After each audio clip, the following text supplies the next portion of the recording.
Laboom Dyer was 23 years old, a father working at Auckland Ports as a straddle crane driver. He was on the night shift in August 2018 when he was critically injured after the loader he was operating fell over. He died in hospital.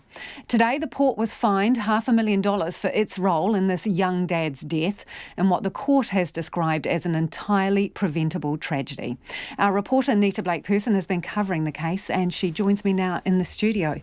Nita, can we start? What actually happened on the night that Laboom Dyer had this accident? Well, Mr Dyer was working the 12-hour night shift, which starts at 7 p.m. and takes you right through till 7 a.m. The 26th, 27th of August, back in 2018. He drove a machine called a straddle. These are these huge 8-wheeled vehicles. They're about 13 metres above the ground and they move the shipping containers around the port.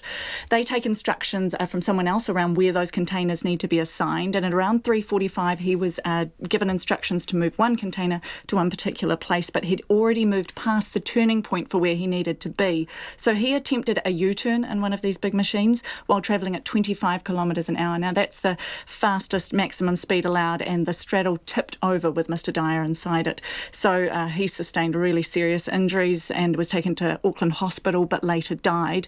And as a side note, his donated organs helped save the lives of 6 people. So WorkSafe has obviously looked into this. What went wrong here and who is responsible? Well, there were multiple failings by the Ports of Auckland here to keep their staff safe. Laboom Dyer hadn't been wearing a seatbelt at the time, and CCTV footage later revealed he'd been using his mobile phone in the lead up to the accident. Those were both breaches of the port's own safety rules, which WorkSafe found there was frequent disregard for by staff. But many failings by the ports themselves. Judge Evangelos Thomas described those as systemic failings around the port safety protocols with this machinery, particularly a bonus scheme which rewarded drivers for working quickly and moving the containers despite safety breaches, insufficient training given to staff for the machinery being operated, and he said that was an entirely predictable outcome here. So, to be clear, they were getting paid more if they went faster? That's right, and here's what Judge Evangelos Thomas had to say about that. Operating a bonus system based on productivity, which would cause drivers to feel that they had to work as fast as possible. Mr Dyer had a high tip alarm activation record. Despite that record, he consistently received his bonuses. Ports of Auckland has pleaded guilty to a charge of failing to ensure the health and safety of workers and thereby exposing Mr Dyer to the risk of death.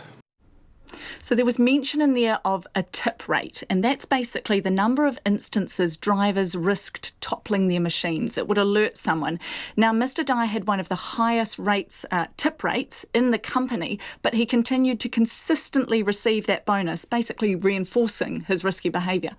So what was the family's reaction today? Well, there were whānau and friends gathered in court. They've had to wait more than 2 years for this day, and the judge acknowledged their heartache and loss in all of this. The victim impact statements weren't shared with the court, but the judge did say that they were dignified and there was a palpable sense of loss from all those people. Mr Dyer has a young son who will grow up without his father, and it was clearly a really sad day for everyone today. And the sentence? $540,000 was the fine for the breach of the Health and Safety Act, and then reparations. That was $136,000 to Mr Dyer's family, including $80,000 to go to his son. OK, well, one of the critical questions here is, have the Ports of Auckland sorted this all out? Changes have been made, we can say that much. The bonus scheme must now have, to get that payment, drivers must now have 0 tip alarms for the month to get their bonus, and the port has taken steps to improve safety. They've taken full responsibility for this accident, but of course this all comes far too late for Mr Dyer and his family, and it's taken in the wider context that there have been several other deaths connected to the port in recent years, and we know Auckland Council is now reviewing those deaths and how things are going at the port, and we're expecting the results of that audit early next year. Thanks, Nita. Nita Blake-Persen there, who was in court where Auckland Ports has paid a fine, as she said, of more than $500,000 for the role it played in the death of one of its workers.